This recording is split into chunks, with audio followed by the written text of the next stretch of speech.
শীতের দিল্লির মজাই আলাদা। আর তারপর সেই মজাতে যদি একখানা বইমেলা পাওয়া যায় তাহলে মজাটা দ্বিগুণ। বইমেলা গেছিলাম যেমন ভিডিওটা দেখলেন, এবং বই কিনেছি 24 খানা। তো এরপর এই 24 খানা বই আপনাদেরকে দেখাবো একে একে। অবশ্যই আমরা বাংলা বই খুঁজে পাইনি এবং বাংলা বইয়ের কোনো স্টলও খুঁজে পাইনি। সে যাকগে, কয়েকদিন পরে আমাদের বই মেলা হবে, তখন আমরা ফুটুনি দেখাবো বাংলা বই। আজকে ইংলিশ বই আছে কিছু, এবং বেশিরভাগ হিন্দি বই। হিন্দি আমি নিজে যেহেতু একটু একটু পড়তে পারি, একটুই পড়তে পারি এবং পড়ার ইচ্ছা আছে, এবং আমার স্ত্রী, তার হিন্দি বই পড়ার খুব ইচ্ছে হয়েছে। ইংলিশ বই পড়ে পড়ে এখন তার হিন্দি বই পড়ার খুব ইচ্ছে হয়েছে। সুতরাং তার জন্য প্রচুর বই কেনা হয়েছে। বইগুলো একে একে আপনাদেরকে দেখাই দেরি না করে। প্রথম বই, ইংরেজি বইগুলো আগে দেখিনি, ঝামেলাটা মিটিয়ে দিই, কঠিন কঠিন উচ্চারণগুলো। ম্যারেজ, দেবদত্ত পটনায়ক। বইটা রূপা থেকে প্রকাশিত এবং বইটির দাম 395 টাকা। এই বইটা বিয়ে ব্যাপারটাকে নিয়ে, বিভিন্ন অঞ্চলে বিয়েকে নিয়ে যে যে কাণ্ডগুলো হয়, যে যে রিচুয়ালসগুলো হয়, সেগুলোকে নিয়ে কিছু কিছু লেখা আছে। আপনারা যদি চান এখানে একবার পজ করে এই সূচিপত্রটা পড়ে নিতে পারেন, কন্টেন্টটা। দ্বিতীয় বই, দ্য হাউসমেড ইজ ওয়াচিং। এটা একটা থ্রিলার বই, কিন্তু এর থ্রিলারটা কি থ্রিলার না থ্রিলার আমি জানি না। এর একটা আগের পার্ট আছে, দ্য হাউসমেডস সিক্রেট। দ্য হাউসমেডস সিক্রেট, ওই পার্টটার পরের পার্ট এটা। আমার স্ত্রীর ওটা পড়া আছে, যে কারণে এই দ্বিতীয় সংস্করণটা এসছে। 3 নম্বর বইটা একটা খুব মজার বই, থ্রিলার বই, কিন্তু বইটা নামটা খুব মজার, হোয়াট দ্য ওয়াইফ নিউ। বউটা কি জানতো। এরপরে বউটা কি জানতো সেটাই বইটা পড়ে দেখা যাবে। আচ্ছা, এই বইটার মুদ্রিত মূল্য 499 টাকা এবং বইটা হারপার কলিং থেকে প্রকাশিত। পরের বই, the illicit happiness of other people, মানু জোসেফ। আমি জানিও না, এগেন কি বই না বই কিচ্ছু জানি না। বইটা রূপা থেকে নেওয়া এবং বইটার মুদ্রিত মূল্য 599 টাকা। ইংরেজি বই পড়ে আমার স্ত্রী যদি রিভিউ দেয়, ওই রিভিউটা আমি আপনাদেরকে রেখে দেবো, আমি অত ইংরেজি পড়তে পারছি না। ইংরেজি শেষ বই, white nights and other stories. এই বইটি একটি গল্প সংকলন। হোয়াইট নাইট, এটি হচ্ছে মূল গল্প, এবং এটি ছাড়াও আরও কয়েকটি গল্প এই বইটিতে আছে। চাইলে যদি আপনার ইচ্ছে থাকে সূচিপত্রটা পজ করে আবার পড়ে নিতে পারেন। এই বইটির মুদ্রিত মূল্য 399 টাকা। এই বইটি 2026-এর বইমেলাতে প্রচণ্ড চর্চায় আছে। যদি আপনারা একটা সাম আপ দেখতে চান, এই হচ্ছে ইংরেজি বইগুলো। লেখা চুকে গেছে। এরপরে হিন্দি বই। হিন্দি বই আমরা দুভাগে কিনেছি। একটা হচ্ছে যেটাকে ক্লাসিক বই বলা হয় হিন্দি সাহিত্যের, সেই কিছু ক্লাসিক বই, এবং কিছু নতুন বর্তমান সময়ের যে লেখক তাদের লেখা কিছু বই। প্রথমেই যে বইটা, সেটা হচ্ছে ফ্যান বলতে যা বোঝাই, যে আপনি ভালো মন্দ জানেন না, কিছু জানেন না, আপনি ফ্যান বয়, সেরকম ফ্যান বই আমি সৌরভ দ্বিবেদীর, এবং আমার স্ত্রীও, এবং আমরা ফ্যান লাল্লান টপের। তাই লাল্লান টপের এই বইটা আমরা যখন দেখলাম রাজ কমল অ্যান্ড সানসেস মানে দোকানে, তাদের আউটলেটে, আমরা জানিও না এই বইটাতে কি ছিল তখন, বইটার মুদ্রিত মূল্য কত তাও জানি না, বইটা তুলে নিয়েছিলাম। এটাকে বলো ফ্যান। বইটার মুদ্রিত মূল্য এখন জানি 99 টাকা, এবং বইটার কন্টেন্ট এখন জানি যে এখানে 16টা ছোট ছোট গল্প আছে, এবং এইটা দ্বিতীয় ভাগ। আমরা এতটাই ফ্যান যে আমরা জানতাম না এটা দ্বিতীয় ভাগ, এর একটা প্রথম ভাগ খুঁজতে হবে। সুতরাং এরপর আমাদেরকে এর একটা প্রথম ভাগ খুঁজে বের করতে হবে। যাই হোক, পরবর্তী বই, পূরব খিলে পলাশ। বইটির লেখক রবীন্দ্রনাথ ত্যাগী। ঠাকুর হলে খুব মজা হতো, কিন্তু ঠাকুর যখন নয়, মানে ভাবনা চিন্তা করা অত লাভ নেই। এই বইটিও একটি গল্প সংকলন। বইটিতে মোটামুটি ওই 20-22খানা গল্প আছে, ছোট গল্প। বইটির মুদ্রিত মূল্য মাত্র 150 টাকা। আমি সবসময় একটা কথা বলি যে যখন কোনো নতুন লেখকের লেখাপড়া আপনি শুরু করেছেন, তখন মিনিমাম তার 2টো বই পড়ুন। একটা বই পড়ে কোনো লেখককে জাজ করা উচিত নয়। যে কারণে সাদাত হোসেন মান্টো, যার 2টো বই কিনেছে আমার স্ত্রী। প্রথম বইটি হচ্ছে কালি সালওয়ার আর অন্য কাহানিয়ায়। এই বইটির মুদ্রিত মূল্য 215 টাকা, এবং বইটির প্রকাশক রাজপাল স্বয়ং।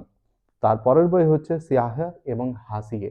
এই বইটিরও মুদ্রিত মূল্য 235 টাকা, বইটির প্রকাশক রাজপাল। বই দুটি গল্প সংকলন, এতে ছোট ছোট গল্প আছে, এবং যেহেতু সাদাত হোসেন মান্টো, সুতরাং এটা ধরে নেওয়া যেতে পারে যে গল্পগুলি হয়তো মনের কোনায় বহুদিন ঘর করে আনন্দ সহকারে থেকে যাবে। একটু আগে ফ্যান বই নিয়ে কথা বলছিলাম না, যে ফ্যান আপনি তখনই যখন আপনি অত বাজ বিচার করেন না, আপনি জানেন যে যা বলা হয়েছে সেটা করতে হবে, বা যে মানুষটা আপনি ভালোবাসেন তখন ওই মানুষটা আপনি জাজ করেন না। যে কারণে এই বইটা কেনার আগে আমি দুবার ভাবিনি। এই বইটার নাম কানুপ্রিয়া, কবিতার বই। আমি নিজে কবিতা খুব একটা পড়ি না, কিন্তু তাও এই বইটির রেকমেন্ডেশন এসছে স্বয়ং সৌরভ দ্বিবেদীর কাছ থেকে। তো সৌরভ দ্বিবেদীকে ইগনোর করা উচিত নয়, লোকটির পড়াশোনার গভীরতা অসম্ভব গভীর। বইটির লেখক ধর্মবীর ভারতী। কানুপ্রিয়া, কানু হচ্ছে কেষ্ট আর প্রিয়া রাধা, সুতরাং রাধা কৃষ্ণকে নিয়ে কিছু কথা বলছেন, সেই কথাগুলিকে কবিতার ছলে লিখেছেন লেখক ধর্মবীর ভারতী, কবি ধর্মবীর ভারতী। বইটির প্রকাশক ভারতীয় জ্ঞানপীঠ। বইটির দাম 90 টাকা, কিন্তু আমি দিয়েছি 70 টাকা। এবং বইটির কবিতাগুলি আপনি যদি দেখেন তাহলে এইরকম করে লেখা আছে, পেহলা গীত, দুসরা গীত, তিসরা গীত। এই বইটির একটি কবিতা, একটি অংশ আমি একদিন পড়ে শোনাবো একটা শর্টস করে। ওই অংশটা আমি খুঁজে পাইনি, খুঁজে পেলে আমি এক্ষুনি শুনিয়ে দিতাম। যাই হোক, যেমন বললাম যে আপনি যখন কোনো লেখক বা কবিকে পড়ছেন, প্রথম বা একমাত্র লেখা দিয়ে একটি বই পড়ে তাকে জাজ করবেন না। যে কারণে সুরজ কা সাতওয়া ঘোড়া, ধর্মবীর ভারতী। যদি বলেন বিষয়বস্তু কি, আমি বলবো জানি না, মাফ করবেন। কিন্তু ধর্মবীর ভারতী হিন্দি সাহিত্য জগতের একজন এমন ব্যক্তিত্ব, যারা এই সাহিত্য জগতে আছেন তারা তাকে এড়িয়ে যান না বা যেতে পারেন না। তাই সুরজ কা সাতওয়া ঘোড়া বইটির মুদ্রিত মূল্য 125 টাকা এবং বইটির প্রকাশক বাণী প্রকাশন। বইটি নিয়ে যদি কখনো পড়া হয় জানাবো। এবং এর পরের বইটা, যে বইটা আমি পড়বো না হয়তো, কিন্তু যে বইটা ওই যে বললাম যে ক্লাসিক সাহিত্য, হিন্দি ক্লাসিক সাহিত্যর মধ্যে একটা জায়গা করে রেখেছে, এবং বইটির লেখক ধর্মবীর ভারতী। বইটির নাম গুনাহ কা দেবতা। এই বইটির 89তম সংস্করণ। বইটির মুদ্রিত মূল্য দেখছি খুব সম্ভবত 299 বা 300 টাকা। বইটির প্রকাশক বাণী প্রকাশন এবং মুদ্রিত মূল্য 300 টাকা। হিন্দি সাহিত্যে ওই যে বললাম যাকে কেউ এড়িয়ে যান না, আরেকজন মানুষ এমন যার নাম প্রেমচন্দ। গোদান, এই বইটার বিষয়বস্তু একজন কৃষক দম্পতি এবং তাদের সর্বস্ব সম্বল একটি গরু, সেইটিকে নিয়ে তাদের জীবন, তাদের জীবনযাত্রা, তাদের জীবনের বৈচিত্র্য, তাদের জীবনের সমস্যা এবং তাদের জীবনের অন্তিম পরিণতি। গোদান প্রেমচন্দের লেখা। বইটির মুদ্রিত মূল্য 225 টাকা এবং বইটির প্রকাশক রাজপাল অ্যান্ড সন্স। যদি আপনি পড়ে থাকেন গোদান, যেহেতু প্রেমচন্দকে প্রচুর বাঙালিও পড়েছেন, তাই যদি আপনার পড়া হয়ে থাকে তাহলে এই বইটি নিয়ে আপনার মতামত যদি আমাকে জানান, আমি খুব আহ্লাদিত হব। পরবর্তী বই জয়শঙ্কর প্রসাদের ধ্রুব স্বামী। যারা এই চরিত্রটিকে চেনেন, যারা এই চরিত্রটিকে চেনেন তাদের জন্য ইনি একজন অসামান্য মহিলা, এবং যারা চেনেন না তারা একটু গুগল করুন, তারা ইতিহাসের একটা নতুন চরিত্র, একটি নতুন অধ্যায় জানতে পারবেন। এটি একটি নাটক, কোনো গল্প, কবিতা বা উপন্যাস নয়। এই নাটকের চরিত্র মূলত এটাই, রামগুপ্ত, চন্দ্রগুপ্ত, ধ্রুব স্বামিনী, পুরোহিত, এরাই হয়তো খুব সম্ভবত এটার চরিত্র হবে। এবং বহুদিন পরে আবার একটা নাটক পড়বো, ভাল লাগছে। এটিরও প্রকাশক রাজপাল এবং রাজপাল অ্যান্ড সন্স এবং বইটির মুদ্রিত মূল্য 115 টাকা। ধ্রুব স্বামিনী। পরবর্তী বই জয়শঙ্কর প্রসাদের দ্বিতীয় বই আমার কেনা, একটি গল্প সংকলন। গল্প সংকলনটির নাম হচ্ছে গুন্ডা। গুন্ডা শীর্ষক একটি গল্প এই বইটিতে আছে, এবং সেই কারণে এই বইটির নাম গুন্ডা এবং অন্য কাহানিয়া। বইটির প্রভাকর প্রকাশন থেকে প্রকাশিত এবং বইটির মুদ্রিত মূল্য 175 টাকা। যেহেতু গল্প সংকলন তাই বইটা কিনেছিলাম। গল্প সংকলন, উপন্যাস পড়ার চেয়ে গল্প সংকলন পড়া সহজ কাজ, এবং বিশেষ করে আপনি যদি কোনো একজন লেখককে, তার লেখাকে বা একটি সাহিত্যের মধ্যে এন্ট্রি নিতে চাইছেন, সেক্ষেত্রে গল্প সংকলন আপনাকে একটু বেশি সাহায্য করবে। আপনাদের যদি আইফোন আছে এই জ্বালাটা বুঝতে পারবেন। দেখুন আওয়াজটা চেঞ্জ হয়ে গেল, আমার ফোনের স্টোরেজের প্রবলেম। জিনিসপত্র ডিলিট করলাম, তাও আবার স্টোরেজের সমস্যা হচ্ছে, প্রচণ্ড ঝামেলা। যে কারণে মোবাইল চেঞ্জ করলাম, অন্য মোবাইলে করছি। এটাতে মাইক কানেক্ট হচ্ছে না বলে সরাসরি যা শব্দ রেকর্ড হচ্ছে সেটাই শুনবেন। যাই হোক, পরবর্তী বই যেটা বলছিলাম, আবার একজন একই লেখকের দুটি বই, একটি উপন্যাস এবং একটি গল্প সংকলন। আচার্য চতুর সেনের লেখা ভ্যাসালী কি নগরবধূ। এটি আম্রপালিকে নিয়ে লেখা। আম্রপালিকে নিয়ে নারায়ণ সান্যালের, আমার দাদুর লেখা। বইটি আমরা মোটামুটি সবাই পড়েছি।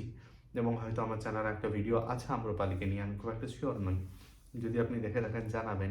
তো সেই আম্রপালিকে নিয়ে, যে আম্রপালি তথাগতর স্মরণে এসেছিল, যে আম্রপালি নগরবধূ হওয়ার থেকে ভিক্ষুণী হওয়ার যাত্রা, একটি দীর্ঘ জীবনের যাত্রা অতি অল্প সময়ে সম্পন্ন করতে পেরেছিল, সেই আম্রপালিকে নিয়ে লেখা। বইটি 1949 থেকে ক্রমাগত প্রকাশিত হয়ে চলেছে। সুতরাং আর এই বইটি নিয়ে আমি অনেকের কাছে শুনলাম বলতে ইউটিউব ভিডিওতে অনেকের ভিডিও দেখে রেফারেন্স নিয়ে এই বইটা কিনলাম। জানি না কেমন হবে, পড়ে জানাবো। বইটি রাজপাল অ্যান্ড সন্স থেকেই প্রকাশিত। বইটির মুদ্রিত মূল্য 445 টাকা।